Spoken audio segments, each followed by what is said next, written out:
The latest unemployment figures just released today are up more than 0.5% from the third quarter, reaching a total of some 21.5%. Now, if you translate that number, it means almost 5 million people out of work. That figure has more than doubled since back in 2008 when the country's labour-intensive property market collapsed. And these people, a protest group known as the Indignants, have been on a campaign for equality in Spain, while its economic crisis has continued to intensify.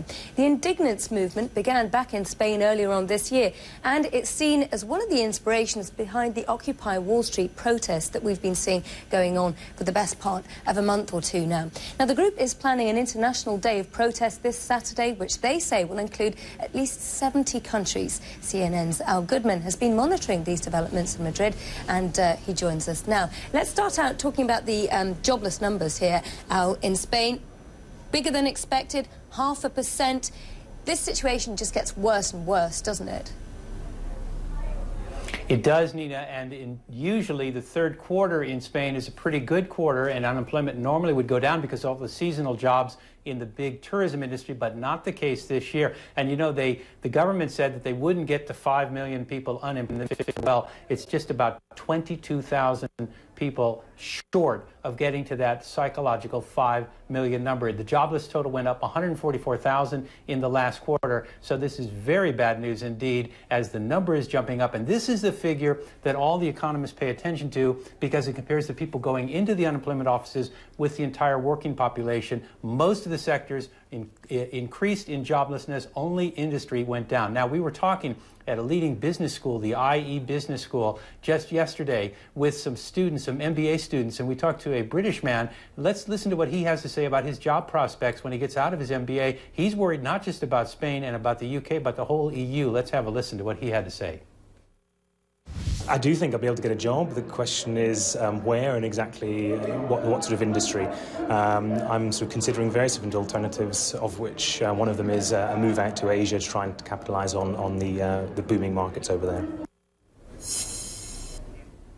And Nina, you're seeing essentially almost a lost generation of young Spaniards, the best educated group of Spaniards in the history of this country, many of them now thinking of going abroad like this young man. Nina?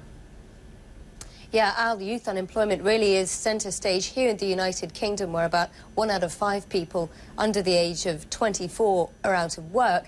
But it's nearly 40% in Spain. What can authorities do to bring these people back into work? Or even into work for the first time, Al? Well,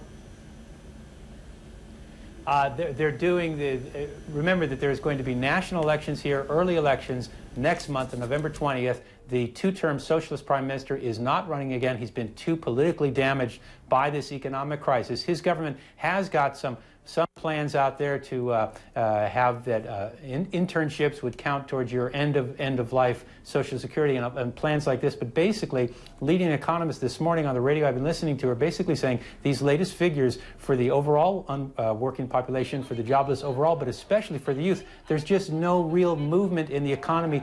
Demand is down, and demand from what would be the normal export partners for Spain, Germany, and France is also down. So there are no bright prospects anywhere close. Nina?